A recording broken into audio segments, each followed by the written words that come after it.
প্রত্যক্ষদর্শী বার করা হয়, আমরা হাত দিয়েই জল থেকে উপরে তুলি। ফলে একটু হলেও আমি সারা রাত ঘুমোতে পারিনি। মাঝে মাঝে সত্যি বলি, আমি রাত্রেবেলায় যখন চোখ হঠাৎ ভেঙে যাচ্ছে আর ওর হাতটা যে আমার হাতে লেগেছিল, সেই হাতটা বারবার যেন আমাকে হাত ছেড়ে দিচ্ছে। কাকু, ওই অপরাধীদেরকে তুমি ছেড়ো না, ওই অপরাধীদের তুমি ছেড়ো না। যেন বারবার আমার ওই ডাকটা শুনতে পাচ্ছি। এটা কোনো হাত তেলে নেওয়ার জন্য, কোনো আপনাদের আরটিভি বাড়ানোর জন্য, প্রশংসা নেওয়ার জন্য নয়। এটা মনের ব্যতিকুলা থেকে, মনের একটা কি বলবো, এটা বলার কোনো ভাষা নেই।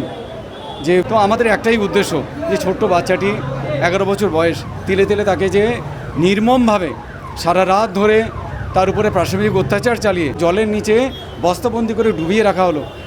আর আমি যখন ওর জল থেকে তুলছিলাম, সত্যি আমি ছিলাম না।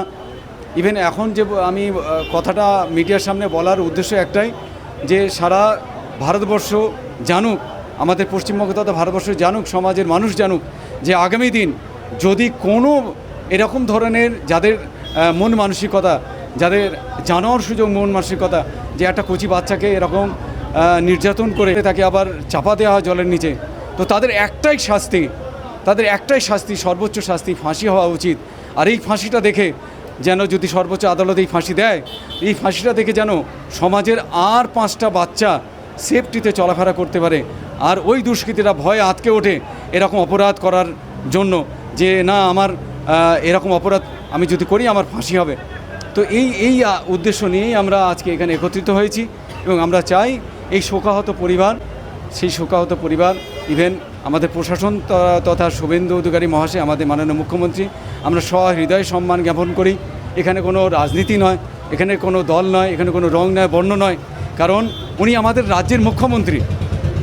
উনি এর আগেও একটা আপনারা জানেন দলে ছিল, সেখানে অসম্মত হওয়ার কারণে, এটা আমি মাননীয় মুখ্যমন্ত্রীকে আমাদের তরফ থেকে বার্তা দিতে চাই, আমাদের রাজ্যের তরফ থেকে বার্তা দিতে চাই, যে মাননীয় মুখ্যমন্ত্রী আমাদের শুভেন্দু অধিকারী মহাশয়, আপনি জানুন যে আপনি অসম্মানিত হয়েছিলেন কোনো একটা দলে থাকায়, তাই আজকে আপনি আরেকটি দলে আছেন।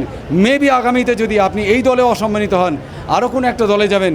কিন্তু আমরা যে রাজ্যবাসী, আপনি যে আমাদের প্রতিনিধি, আগামী দিন যদি আপনিও আমাদের পাশে থাকেন, আমরা আপনাকে জীবনে ভুলব না, আপনার পাশে থাকব। ফলে রাজ্যের মানুষগুলো, আপনার যে দল হোক না কেন, আপনি যেখানে অসম্মান হবেন, আপনাকে সম্মানিত করতে আমরা সবসময় রাজি আছি। আমাদের এই সুবিচারের আপনি যে আশ্বাস দিয়েছেন, যে ভরসা দিয়েছেন, আমরা তার উপরে পূর্ণ আস্থা রাখি, বিশ্বাস রাখি। আমাদের পরিবারের তরফ থেকেও আপনি সঙ্গে সঙ্গে ইনস্ট্যান্ট ফোন করেছিলেন। আমরা কৃতজ্ঞ আপনার উপরে যে আশ্বাস দিয়েছেন। আর আমরা চাই তাদের যারা অপরাধী, তাদের সর্বোচ্চ শাস্তি, সেই দাবিতেই আমরা একত্রিত।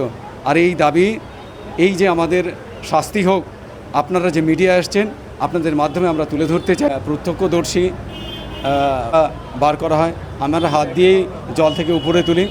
ফলে একটু হলেও আমি সারা রাত ঘুমোতে পারিনি।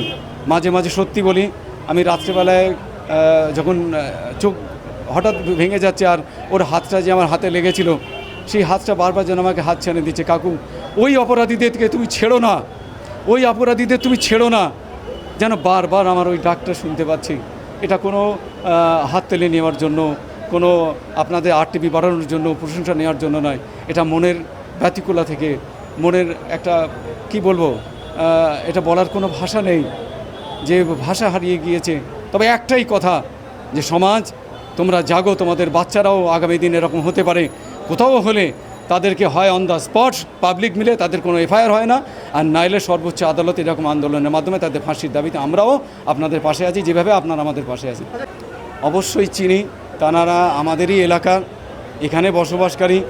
যে সমস্ত নামগুলো উঠে এসেছিল, আমরা নিজেই ধরে প্রশাসনকে দিয়েছিলাম। ইভেন আরও যারা এখানে অপরাধী, তাদেরকে প্রশাসন আস্থা দিয়েছে, তাদেরকে ধরে তাদেরকে অবশ্যই যথাযথ শাস্তি দেবেন, এই আশ্বাস প্রশাসনের উপরে রাখি, পূর্ণ আশ্বাস রাখি।